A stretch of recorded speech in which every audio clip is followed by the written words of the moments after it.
compartilhando palavras de fé, amor e esperança. Nós estamos no dia 25 de fevereiro.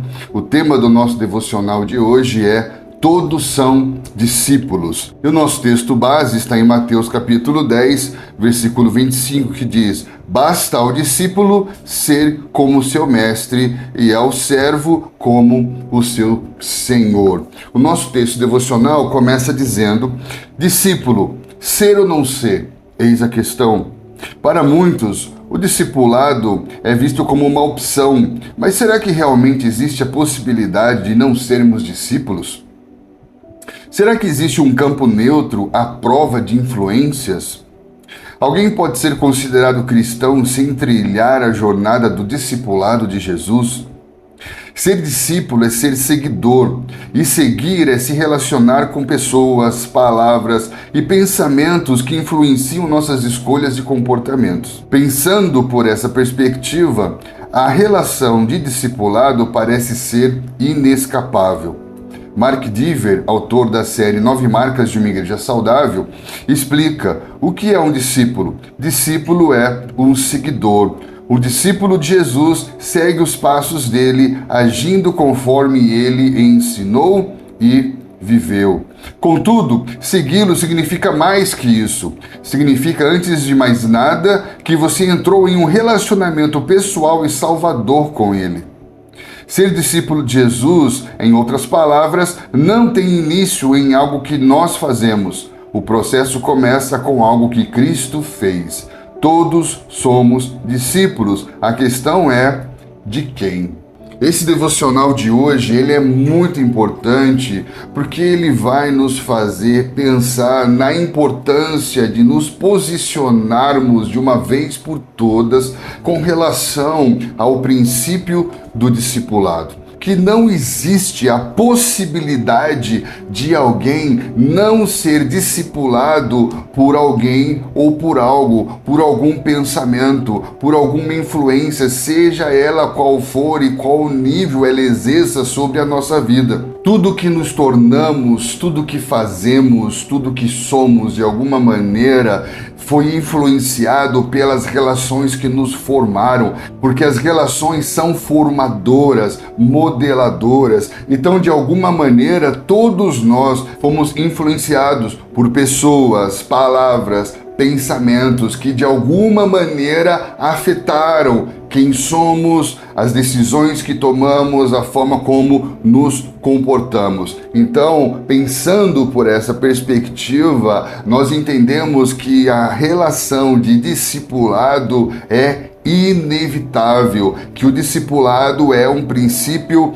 inescapável. Esse princípio está presente em todos nós de tal forma que a própria ideia de não ser discipulado ou de não precisar ser discípulo já é fruto de alguma relação discipuladora. Como afirmar não crer já é afirmar uma crença, assim como negar a existência de uma verdade absoluta afirmando que ela é relativa já é estabelecer um novo absoluto sobre a verdade. Portanto, a própria negação de um princípio já é a evidência de uma relação discipuladora, da influência que é exercida sobre o entendimento que você tem sobre esse princípio.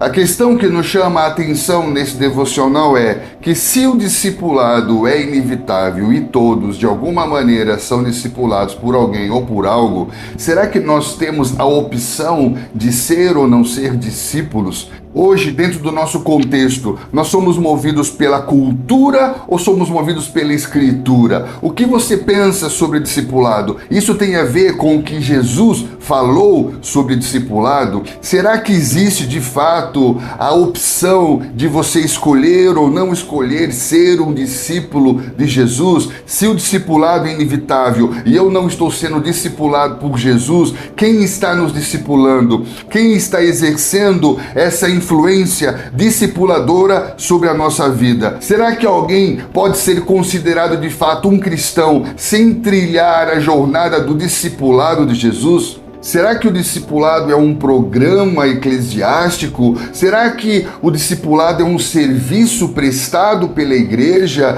em que os irmãos têm a opção de escolher ou não participar deste programa? Será que os irmãos teriam opção de escolher ou não por esse serviço prestado pela igreja? Para que possamos nos aprofundar nessa meditação, é muito importante que você se lembre de alguns devocionais que nós já fizemos aqui, como o devocional que fala sobre o discipulado relacional, assim como o devocional que fala sobre o princípio da liberdade, a liberdade relacional, que fala sobre sermos influenciados pela palavra com a qual nos relacionamos. Tudo isso vai mostrar que o discipulado não é programa, que o discipulado é uma relação modeladora, que não existe depois da queda ou a partir de Jesus no Novo Testamento, mas desde o princípio, na viração do dia, a presença de Deus visitava o jardim e se encontrava com esse homem, e esse homem era modelado por essa relação diária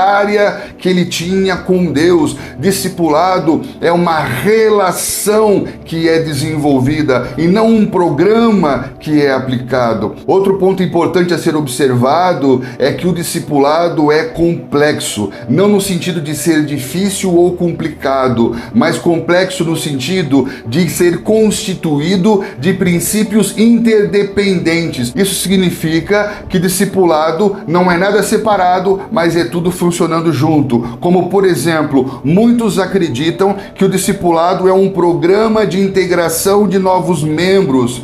Então, o discipulado não é um programa eclesiástico para integrar os novos membros na igreja. Porém, quando o verdadeiro discipulado cristão existe, é uma prática, se torna uma cultura na vida da comunidade, todos aqueles que vão ser integrados na vida da comunidade desenvolvem comunhão por meio das relações de cuidado mútuo e de discipulado. Então, o discipulado não é um programa de integração de novos membros, mas o discipulado sempre vai integrar as pessoas na vida da comunidade.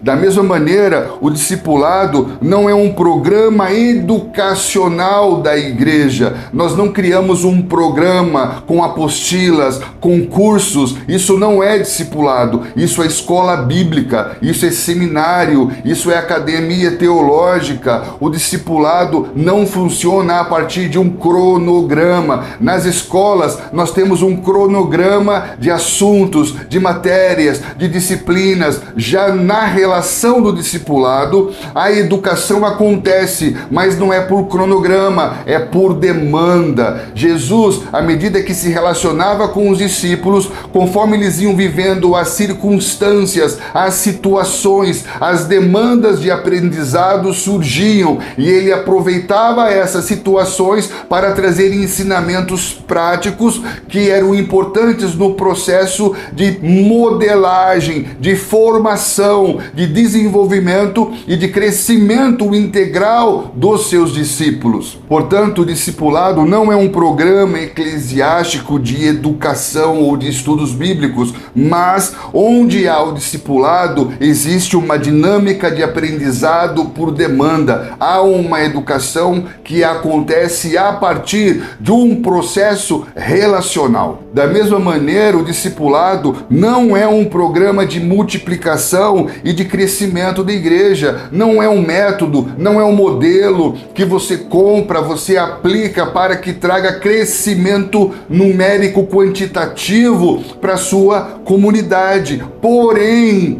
onde há uma dinâmica bíblica de discipulado, há crescimento, há um ambiente saudável de multiplicação e de expansão. Assim como o discipulado também não é um programa eclesiástico de formação de novos líderes. Contudo, onde há uma cultura saudável de discipulado, homens fiéis e idôneos capazes de ensinar a outros são desenvolvidos. Novos líderes são desenvolvidos. Então perceba que o discipulado não é nenhum tipo de programa específico, não é um programa de integração de membros, não é um programa educacional, não é um programa de multiplicação e crescimento, não é um programa de formação de líderes, não é nada disso separado, mas é tudo isso funcionando juntos. Por quê? Porque Atos 2:42 vai dizer que eles perseveravam na doutrina dos apóstolos, na comunhão e no partir do pão, e havia temor na alma de todos eles, e muitos prodígios eram feitos, e todos que criam estavam juntos e tinham tudo em comum. À medida que se desenvolve a cultura do discipulado, você vai integrando as pessoas e passam a estar juntas e a ter tudo em comum. Assim como em 1 Coríntios 4,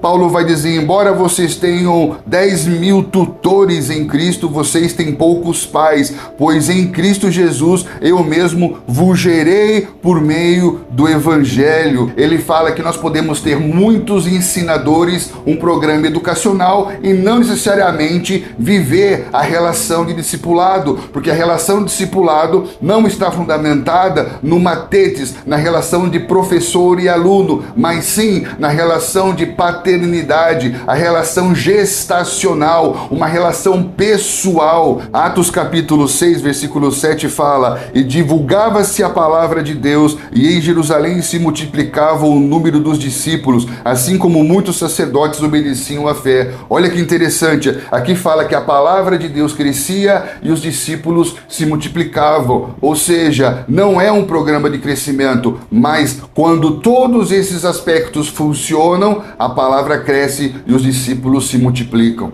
Então, por isso que discipulado não é nada disso separado, mas é tudo isso junto. Onde há essa cultura relacional do discipulado, pessoas vão sendo integradas e se sentem pertencentes à comunidade da fé. As pessoas se sentem acompanhadas e aprendem por demanda. Elas aprendem com as situações da vida. Elas começam a compartilhar da vida e da palavra, e os discípulos se multiplicam, porque essa cultura está sempre formando homens que não apenas convidam as pessoas para assistir culto, mas que sabem dar razão da sua fé na vida cotidiana entre as pessoas. Precisamos entender que Jesus não apenas é o caminho, mas que Jesus nos mostrou o caminho. Ele começou plantando igreja, ou ele começou chamando discípulos? Ele começa chamando homens para segui-lo. E o que é o discípulo? É o seguidor. Como dizem os sábios rabinos, o discípulo é aquele que segue tão de perto ao ponto de ser coberto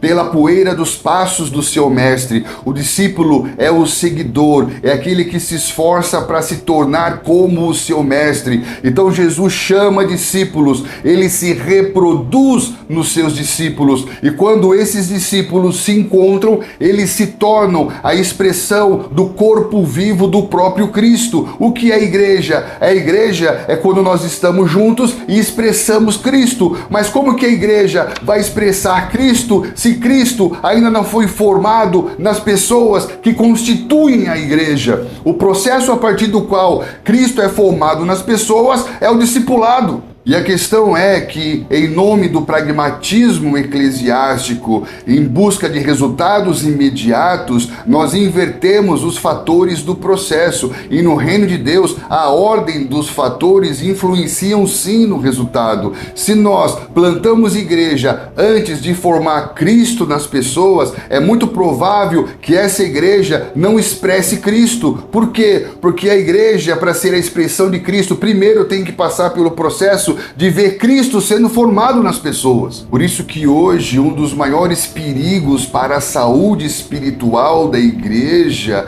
é o pragmatismo, é essa ideia operacional, é pensar discipulado como um programa semanal e não como uma relação diária. Não se transforma vidas por meio de um programa semanal. E aí nós vamos viver um problema de Salmo 1. Se eu não viver essa relação diária com o Espírito Santo, que é modeladora, que é discipuladora, que me traz o testemunho de Jesus, eu vou ser influenciado pelo conselho do ímpio, pela influência de pessoas que não conhecem a Deus. E isso vai influenciar o tipo de gente que eu vou me tornar. Eu vou ser alguém saudável, frutífero, ou eu vou ser cúmplice das obras infrutíferas das trevas. Não existe meio termo. Todos nós estamos sendo discipulados por alguém ou por algo, ou nós somos influenciados pelo Espírito de Deus, que nos revela as profundezas de Deus, os valores do reino de Deus, ou somos influenciados pelo príncipe da potestade do ar, que atua sobre os filhos da desobediência no curso de um mundo desviado de Deus. É por isso que nós citamos aqui no nosso devocional o texto de Mark Dever, do seu livro 9 Marcas de uma Igreja Saudável, quando ele diz: todos somos discípulos, a questão é de quem? Ele vai dizer, porque o discipulado é o ato de seguir, é o ato de você ser influenciado por uma relação. E ele fala, não há cristãos que não sejam discípulos. Ser discípulo de Jesus significa segui-lo. Não há discípulos de Jesus que não o sigam. Se o discipulado é inevitável e todos somos discípulos, de quem somos discípulos? Se o discipulado tem a ver com a influência que é exercida sobre a nossa vida, quem é que tem falado ao coração dos nossos filhos? Como quem os nossos jovens querem se tornar? A quem eles estão imitando? Quem tem exercido esse papel referencial, norteador na vida dos nossos jovens, dos nossos adolescentes, das nossas crianças? Nós devemos prestar muita atenção nesse princípio, porque se nós não discipularmos as nossas crianças por meio da relação diária, Deuteronômio capítulo 6, ao levantar, ao andar pelo caminho, através de tudo que fazemos, se nós não nos tornarmos essa influência discipuladora, formadora na vida das nossas crianças, dos nossos adolescentes, dos nossos jovens, alguém vai exercer esse papel na vida deles. É isso que a arte faz, que a música faz, que o cinema faz, que as mídias fazem, que a moda faz. Em todo o tempo e por meio de todos esses canais, os nossos filhos estão sendo discipulados. Existem muitos conceitos e comportamentos na pós-modernidade que há 20, 30 anos atrás eram inadmissíveis, porém hoje são não só aceitáveis como defendidos. Por quê? Porque houve todo um processo de discipulado geracional por meio da educação, por meio da arte, por meio da cultura. Existe toda uma intencionalidade discipuladora por trás de todos os meios de comunicação, e os nossos filhos estão sendo afetados por isso. Nós sabemos que pelo fato do discipulado ter sido aplicado como um programa, não respeitando os processos de formação, empoderando meninos e gerando precocidade vaidosa, muitas pessoas foram feridas. Muitas pessoas foram feridas pelos supostos processos de discipulado. Muitas pessoas foram machucadas pelos seus supostos discipuladores, que nada mais eram do que meninos que nunca foram devidamente discipulados. Lembre-se que a grande comissão não é uma ordem dada por Jesus para a multidão. Jesus chamou os seus discípulos e deu a ordem para que eles fizessem discípulos. Homens que passaram pelo processo do discipulado podem fazer discípulos, e nós muitas vezes desrespeitamos os processos, e por causa disso nós tratamos pessoas como se fossem pintinhos de granja, criados em ambientes artificiais por meio de processos superficiais, e isso faz com que os resultados não sejam sustentáveis. Nós sabemos que quando esse processo de formação de homens idôneos e capazes de ensinar a outros não é respeitado, pessoas despreparadas, sem repertório bíblico e autoridade espiritual, se tornam autoritárias e confundem a relação de discipulado com manipulação e controle, a paternidade espiritual com o paternalismo emocional, que ao invés de empoderar as pessoas, faz com que as pessoas se tornem dependentes dessas relações abusivas e castradoras. Nós sabemos que muitos de nós fomos de alguma maneira feridos por essa dinâmica de discipulado. Porém, eu quero que você entenda algo. Mesmo que tenhamos sido afetados por experiências negativas com o discipulado, a presença do falso só confirma a existência do verdadeiro. O fato de vivermos uma experiência ruim não significa que a experiência verdadeira não exista. Então nós precisamos perseverar em busca de uma experiência bíblica e cristã do discipulado. A questão é que toda experiência negativa com o discipulado é fruto de um discipulado que deixou de ser cristocêntrico, se torna mais pessoas se tornando igual a pessoas do que pessoas formando Jesus nas pessoas. Se trata mais de discípulos se tornando iguais aos seus discipuladores do que discipuladores formando Cristo na vida de novos discípulos. Dietrich Bonhoeffer vai dizer que o discipulado nada mais é do que o chamado de Jesus a Jesus. E ele mesmo vai dizer que o cristianismo sem discipulado é um cristianismo sem Jesus. E uma das grandes lições que aprendemos sobre discipulado com João Batista é que todo bom discipulador tem que perder o seu discípulo para Jesus. Em João capítulo 1, versículo 35 fala que João, na companhia de 2 dos seus discípulos,